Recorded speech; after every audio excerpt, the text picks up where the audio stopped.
The final lap of the Genlocke continues in Alola, now with Ula Ula Island as our checkpoint. I'm running out of ways to start these videos. Continuing from where we left off, we now got an updated team, and Kukui wants to meet us in Mali Garden. While there, we snatch up Chris the Alola Melt. After the quick chat with the professor, we accompany Lily to the library, where we also meet Azarola. One quick trip to the outer cave of Mali City, and we catch Pluton the Trebuch. While trying to get an encounter on Route 10, we keep running into Firo, and due to the dupes clause, I'm skipping it in favor of trying to find a Skarmory. But then a shiny Firo drops down, so we take those. Welcome to the team, Harpooya the Firo. We beat up some Skullgrunts, making gang signs at the bus stop, and head up Mount Hokolani for our next trial, after quickly defeating Mulan in battle, that is. Totem Vikavolt is a more middling member of the Totem battles. It only makes use of physical attacks instead of its monster special attack, but Vikavolt still puts up a very good fight, especially if you don't get a Pokemon that is good in the matchup. Speed is the one thing you need to be mindful of in this battle.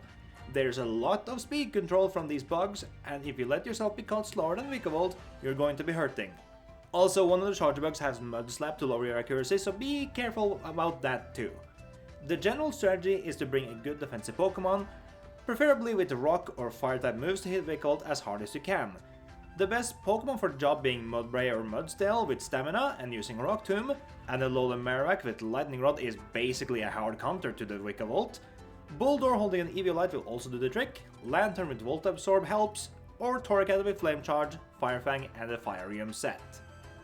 My strategy of lowering Vikavolt's speed and then crushing it with my C-move instantly crumbles as Vikavolt just continues to land the 30% paralyze on my teammates. I can't do much aside from letting Oscar and Curios take the brunt of Vikavolt's assault, while I'm healing up Sander so he can come in and take out the totem with the Continental Crush and then his SOS Charger Bug. A bitter pill to swallow for sure, but we make it out of the trial nonetheless. With the trial done and dusted, we head down to Mali Garden again and come face to face with Team Skull's leader, Guzma. Not a hard fight for the first encounter. I see him with his Golisopod and then two-shot his Ariados. No biggie, Sander is just that good. On Route 11 we catch Po the Pancham as we head towards Tapu Village. On Route 12, Hapu gives us the Mudstale Pokeride and we catch Raphael the Turtle. Continuing up to Blush Mountain, we also catch Milan the Alolan Geodude, followed by us fishing up a Bruxus close by, Pappy the Finion of the shore, and then we find Gappy the Alolan Sandshrew just outside Tapu Village, and Saffron the Slowpoke on Route 15. A whole slew of encounters before we have to face the Wendigo. I mean Totem Mimikyu.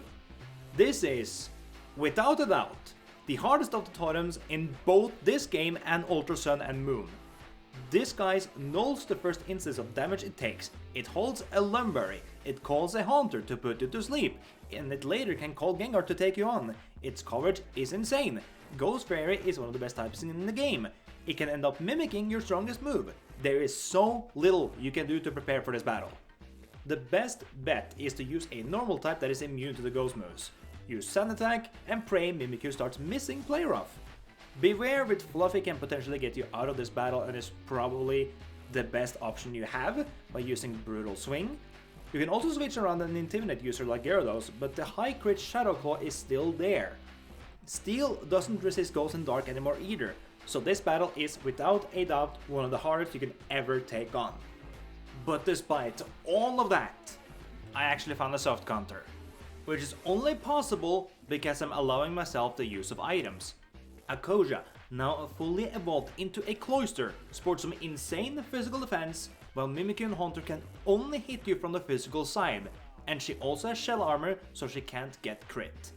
What follows is the hands down most grindiest and frustrating battle I have ever done against the AI, with Hypnosis and Play Rough landing over and over, Akoja's attack stat being dropped, and me trying to balance it all out while focusing all my damage on Mimikyu to take it out first so Gengar can't come in. And it worked. Eventually, but it worked. Praise be healing items. With the trial completed, we snag up Hearts the Klefki from inside the Thrifty Mega Mart and take a sidetrack to the Haina Desert where we catch ourselves Antoinette the Sandile, evolve Archimedes into a Decidueye, and grab the Psychium set before we return to the Ether House, take on Plumeria, then direct our attention towards Po Town where Team Skull are all huddled up together. On the way there, we catch ourselves Luckstar the Ledian, and then while trying to get Castron from SOS Calls of Pancham, we get another shiny, in the form of Tonya the Pangoro. I swear, I'm not trying to get these, it just happens! With the Pangoro caught, I do admittedly stop hunting the Chasm and start storming Poton instead, which goes as you'd expect with all the skull grunts. We get to Guzma and Sander makes short process of his Golisabot and Narados once again. We scoop up the Buginium set and head back to the Aether House, where we learn Lily has been taken hostage. Gladion flies into a fit and battles us for a minute before we decide to regroup at the pier in Mali. Then we head to Aether Paradise after that. But first, Nanu challenges us to his Grand Trial.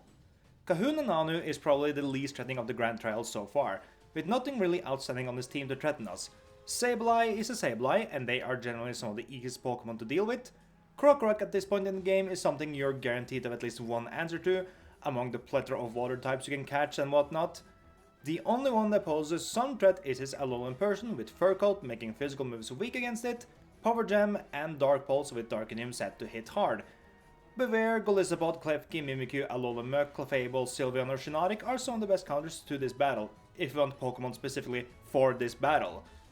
In my battle with Nanu, Sableye just instantly falls, Krokorok similarly gets blown away, and the battle with Alola in person ends up devolving into a bare knuckle fight between it and Antoinette, with Antoinette tanking Black Hole Eclipse and winning out in the end. So we go on to infiltrate Aether Paradise, beating up a lot of trainers along the way as the plot unfolds itself, beating up Faba, then going on to deal with Team Skull again. And this time the battle against Guzma goes a bit awry, as he gets his revenge on Sander for sweeping him the last 2 times, because my dumbass forgot Rock doesn't resist Bug. But it is what it is, and as the plot continues to unfold in the background, it was time for us to take on Lusamine. Lusamine and her cheating Clefable! As soon as the battle starts, I'm leading with Lashana and Clefable gets Leaf Blade off of Metronome. Okay, I will give it to you there, once in a blue moon, Metronome lands on the insane moves. But then, as I'm using Fly with Harpooya, she gets Thunder! One of the only moves able to hit you mid-flight, and it means Harpooya now dies as soon as he lands. Archimedes, Lashana and Antoinette work together to take down the rest of her Pokemon, Archimedes just standing in front of Bavaria to stop it, and we do walk away from that battle with no more losses. But what was that BS with the Metronome? Seriously? More plot shenanigans happen as we head to the Sea Folk village on Pony Island. We get a chunk of encounters and keep going on with the plot. Hapu becoming the Kahuna of Pony, Lily obtaining the flute from Executor Island, Team Skull and Plumeria having one final run-in with us, and then we get to the Grand Trial with Hapu, after I had done some team changes in the back. Hapu, as far as being an opponent goes, has a decent team. The problem is that she comes so late in the game, so you have all the options in the world to deal with her, essentially. A Skarmory in particular can horrible her entire team and will only really take damage from Mudstell's counter. My battle goes very straightforward too. Her Dugtrio sets up Sandstorm but gets KO'd by Lashana. Lashana then sets up the Rain instead while taking an Earthquake from Mudstale, and then, predicting a Sea-Move, I switch into Milo, completely blanking that move. Savage Spin Out nearly takes it out, but Mudstale only goes for double kick. Archimedes Leaf Blades to Gastrodon, and Milo takes care of Flygon with 2 Bug Buzz. After beating Hapu, I quickly yeet myself back to Melee and pick up the Flanium set from 10 Carrot Hill. We deal with a couple of strong trainers in the Vast Pony Canyon, then we meet Mina, who gives us the Get Out of Jail Free card for the next and final Totem battle, the Ferium set. And then we make it to the Totem. All I had to do was to click Twinkle Tackle with Plum the Gengar and it was over. Now at the Altar of the Moon, we play the tune, evolve Nebby into Lunala and warp ourselves to Ultra Space where Ultra Lusamine awaits us for one more battle. Ultra Lusamine has the same exact team as last time, but with an aura boost for each of her Pokemon and a slight moveset change to make it just a little bit more difficult. Starting with the Clefable, I use Gabby the Alolan Sandslash, who 2-shots the Pink Menace with Iron Head. Archimedes stays in on Bevere for a few turns, chipping it down until I switch to Plum to deal the finishing blow. Her Miss Magic gets one-shot by Antoinette's Crunch. Milo ends up getting confused against Lilligant, but 2 Bug Buzz hits was all that it took to take her down. Finally, Archimedes one-shots Milotic with a well-placed Leaf Blade. A bit more plot happens, Lily wants us to catch Nebby, so we yeet the Master Ball that Gladion gave us and Lunala is caught. With all of that done, only one obstacle remained, Montland Aquila, Gladion, How and the Pokemon League, which will be a separate video I make to wrap up the Genlocke. See you all next time for the last obstacle on this 2-year-long journey. Kuboklo, signing out for now. Have a good one.